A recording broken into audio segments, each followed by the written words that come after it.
The sign stood half buried in frost, its wooden surface splintered, ink faded by time and blizzards.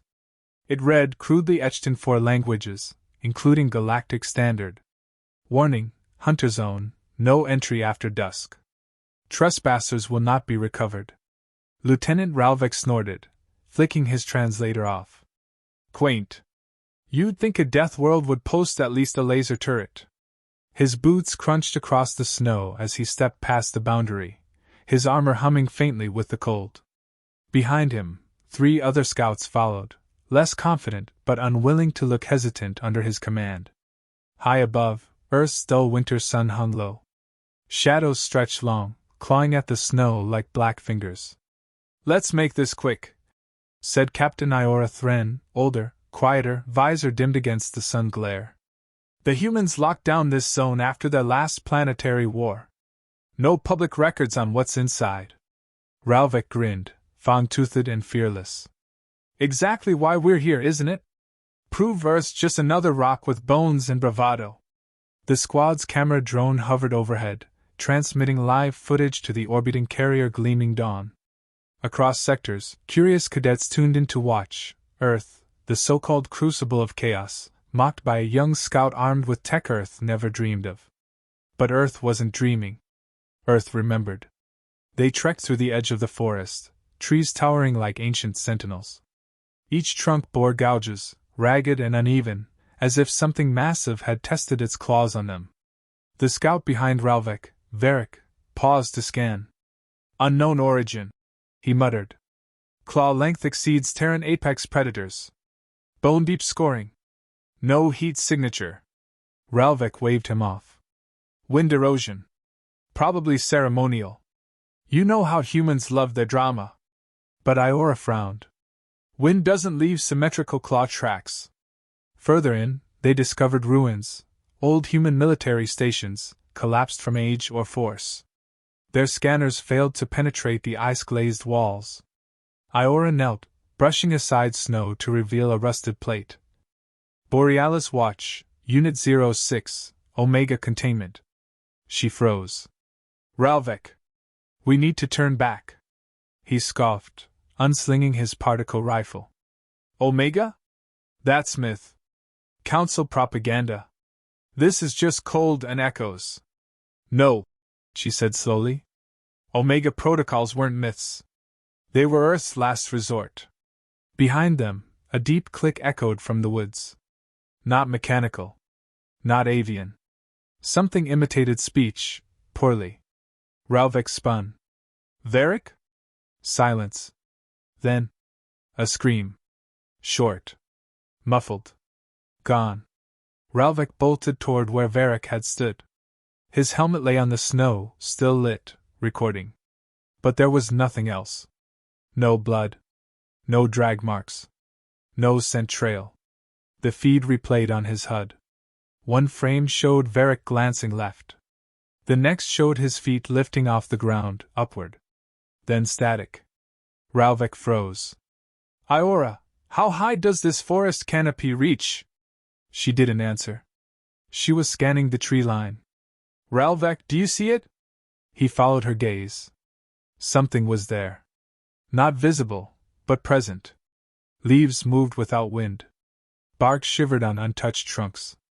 And overhead, the drone feed shimmered, then collapsed into a silent loop. Then came the second sound, a low, undulating tone, like a hull crossed with a language.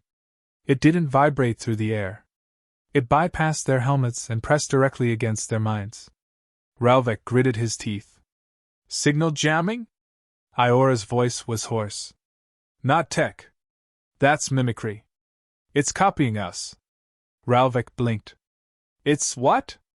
Iora crouched and scooped up Varric's helmet. She looked toward the vanishing sun. Shadows lengthened. The forest darkened with unnatural speed. "The humans didn't build fences," she murmured. "They drew lines. Ritual lines. Containment lines. They didn't seal it in metal. They sealed it in time." Ralvik's voice cracked. "That's impossible." "Then explain what dragged Varric upward without leaving a footprint." Behind them, something stepped. Not like a predator. Not like a machine. Something tested the weight of the world with each footfall, deliberate and unhurried. Back to the boundary, Iora snapped. Ralvek hesitated. No. We stand our ground. Another scream tore through the air. Not from Varric. This one was longer. Deeper. It was mocking them. Ralvek turned and ran. They crossed the last checkpoint, frost kicking up in desperate bursts. As they reached the faded warning sign, Iora stopped. Ralvek stared back at the forest. Still. Silent. Watching. What the hell is it? He whispered. She answered without turning. Something older than their war. Something they couldn't kill. So they gave it what it wanted. He frowned. What's that? Isolation. A beat passed. The drone rebooted with a screech of static. On the final frame of the corrupted feed, one word glitched across the display, stitched into the last milliseconds before blackout. Run. The night pressed down like a living thing. Moonlight fractured on the icy tree limbs as Captain Iora Thren adjusted the frequency dampener strapped to her shoulder. The scanner continued to flicker with bursts of static, every few seconds choking out half-formed readings, jagged, incomplete outlines that never held their shape. Somewhere beyond the perimeter, Varric was gone. Ralvek hadn't spoken since they'd crossed back over the boundary line. I'm calling for evac, Iora said, her voice steady despite the lingering tightness in her throat. Ralvek didn't respond.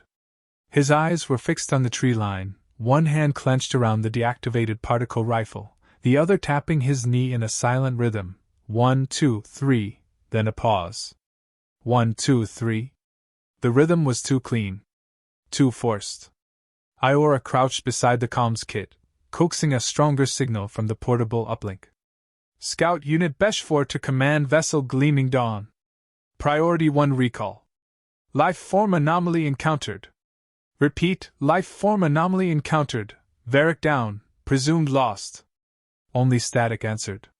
She switched frequencies, toggling emergency protocols, then backup long-range relays. Still nothing. A sudden gust of wind whistled through the trees, but no branches moved. Ralvek flinched. There's something wrong with this place. It's like we're inside a simulation, but no one's behind the controls.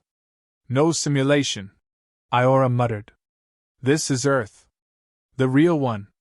A distant thump, heavy, wet, cut through the silence.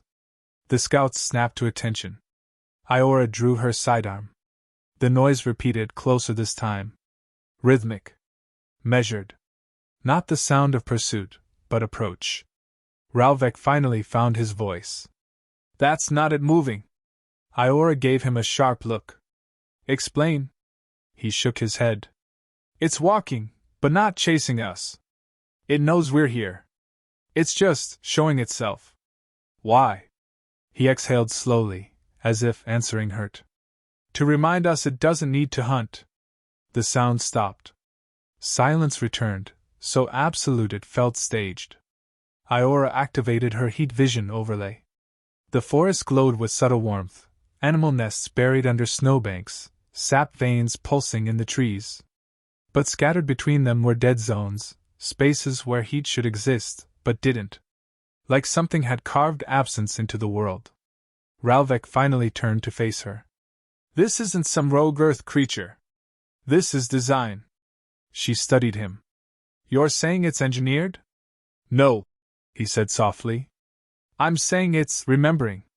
It's not attacking because it knows it doesn't need to. A crack snapped behind them, sharp, intentional. Ralvek whirled, weapon raised.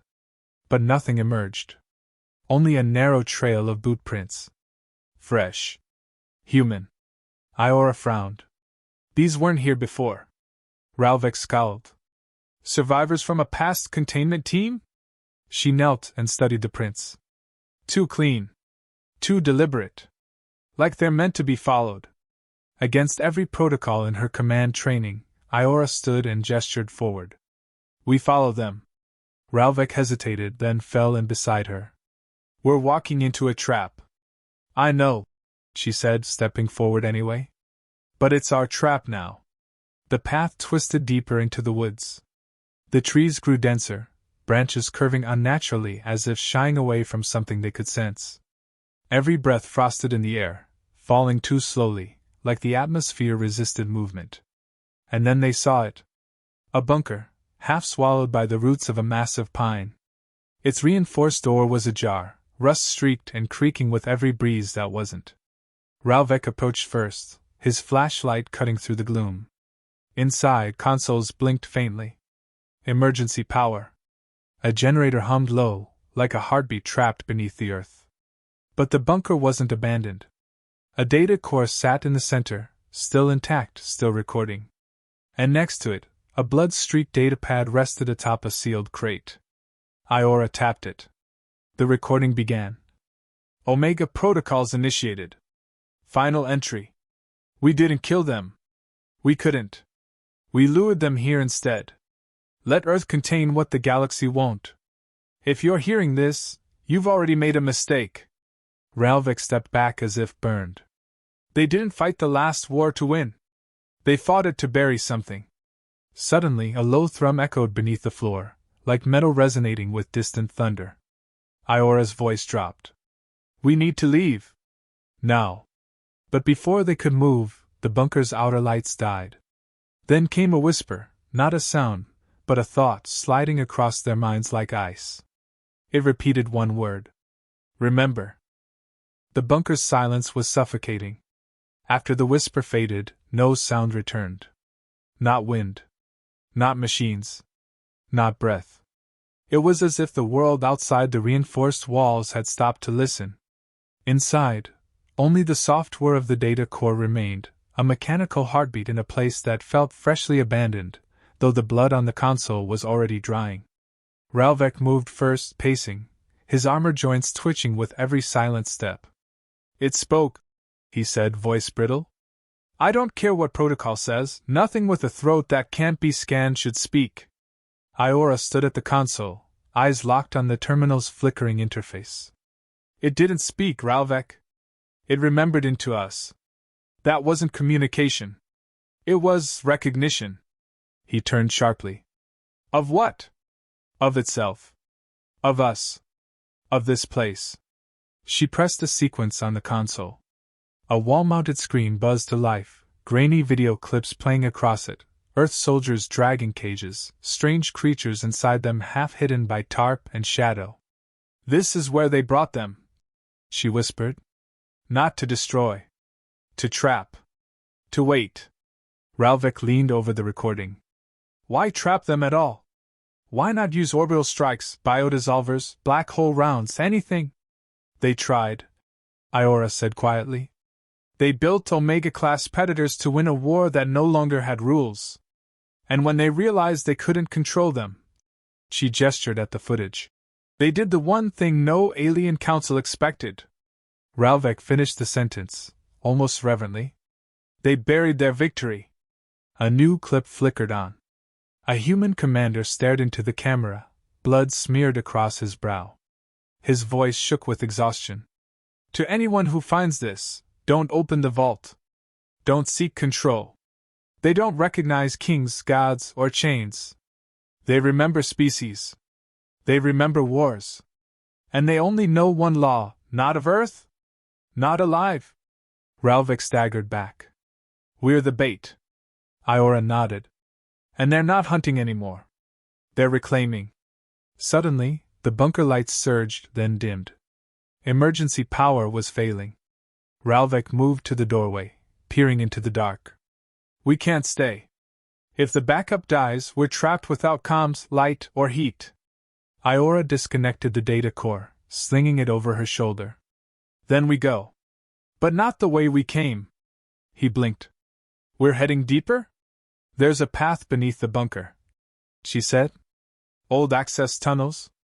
Human design, meant for escape. Or to lure intruders farther from the boundary. We use it in reverse. Ralvik's eyes narrowed. Why do you know that? Iora hesitated. Then said, because my mother was on one of the teams that sealed this zone. Half human, half council liaison. She told me bedtime stories the rest of the galaxy refused to believe. You knew? He asked, voice rising. You knew something like this could happen and still let us in? She faced him, her tone steel. I followed orders. Just like you did when you laughed at that sign. No time for guilt. No time for argument. The floor shook, faint, like a beast stretching in its sleep. They moved.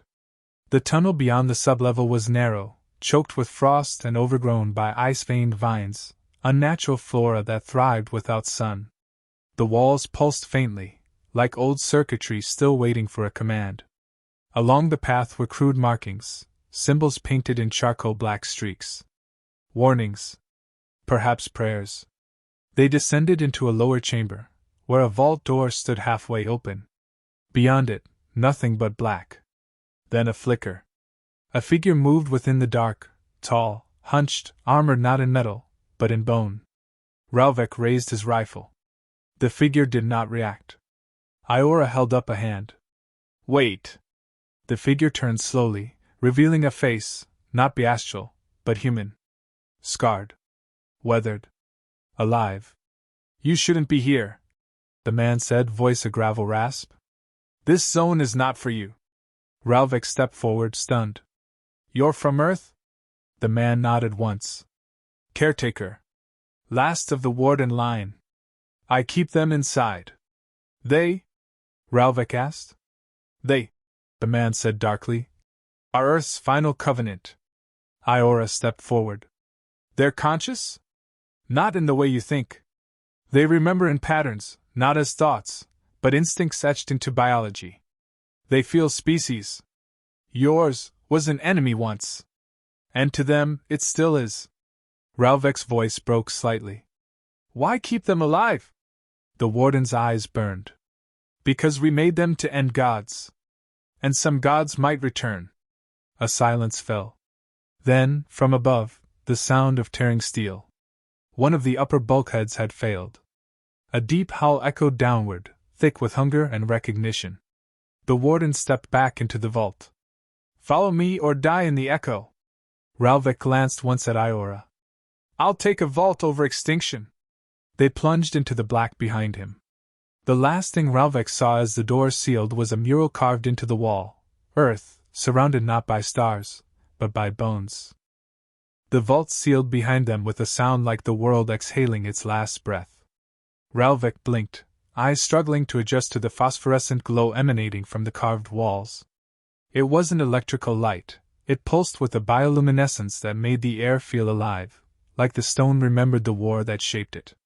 The warden moved with the ease of ritual, his footsteps sure even on uneven ground.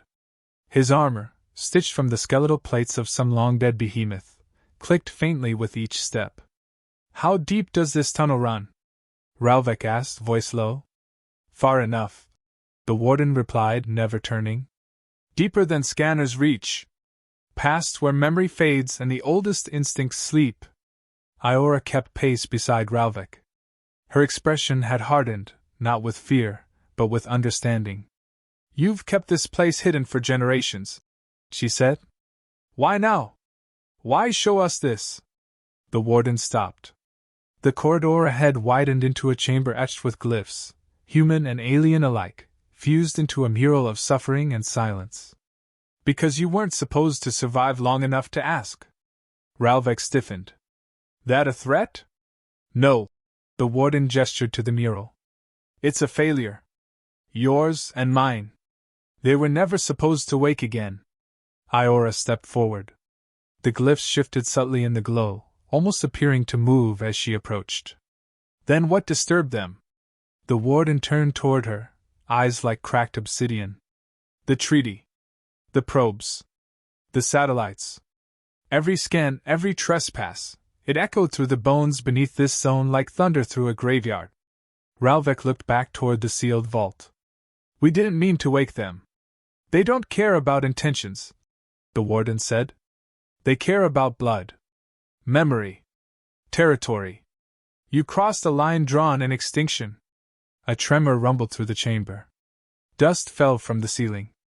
Far above, something roared, a sound not of rage, but of certainty. Like a predator responding to a signal older than language. Iora's jaw tightened. We're not the only team on Earth. No, the warden replied. And they're not as lucky. Ralvek cursed under his breath. Can we warn them? No. Not from here. Then take us back. The warden hesitated. Back means death. But there's another way. He stepped to the far wall and pressed a hand to a small, circular depression. The mural rippled. A panel slid open with a hiss, revealing a vertical shaft lined with ancient, organic ladders. This leads to the old edge, an observation station abandoned after the containment lines were drawn. If the emergency beacon still functions, you'll have a narrow uplink window. Iora nodded once. It's enough. Ralvek stared at the shaft. And what about you? The warden turned back to the mural. I stay. They need to know someone still remembers their leash. Even if it's frayed. The two scouts climbed. The shaft was narrow, its walls textured with roots and chitin, living remnants of Earth's war-grown defense mechanisms. With every meter, the pressure eased. The temperature dropped. Above, faint light filtered in through cracks, sunlight. They emerged onto a frostbitten platform surrounded by collapsed antennae and shattered glass. The uplink tower stood crooked but intact, its dish humming faintly as Iora powered the beacon. Ralvek stood watch, scanning the horizon. Iora, he said quietly. Do you believe what he said? That they'll spread? She didn't answer right away. The signal locked. A blinking icon read, Uplink established. Transmission, pending approval. Then she said, They don't want to spread. They want to remind us we're guests on this planet. And Earth never forgets. The transmission sent data, visuals, warning logs, everything. But before confirmation returned, the beacon shut down. Power severed. A silhouette stood in the clearing beyond the ruins. It wasn't a beast. It was human. Cloaked in tattered robes, holding a long staff carved from fossilized bone, the figure stepped forward slowly. The snow did not crunch beneath its feet. Ralvek raised his weapon instinctively. The figure stopped just within range of sight.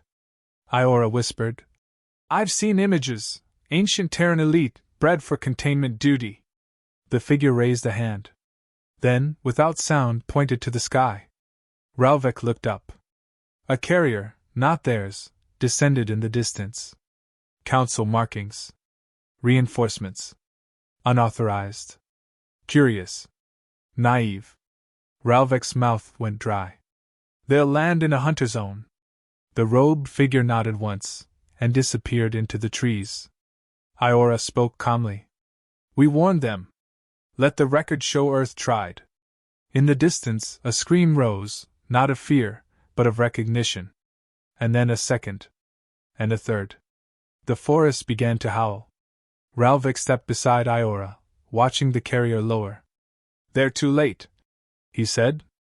No, she replied, her voice a whisper. They're right on time, for the lesson.